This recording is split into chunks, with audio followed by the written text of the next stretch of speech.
fourth quarter performance task, Filipino and Science.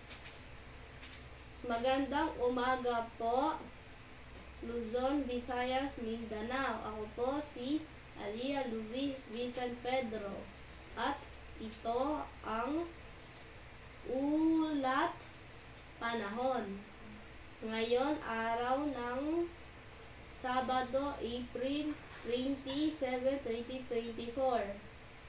Mainit na panahon ang nararanasan sa buong bansa.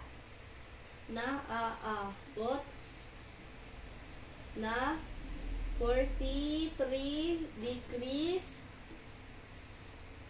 heat index.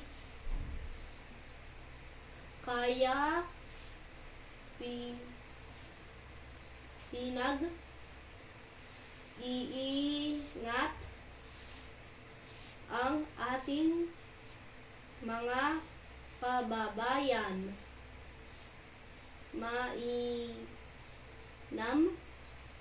na magsuot ng preskong damit at laging uminom ng tubig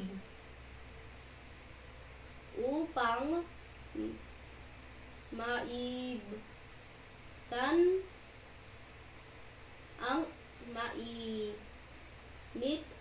na panahon. At ito ang unang balita para sa panahon.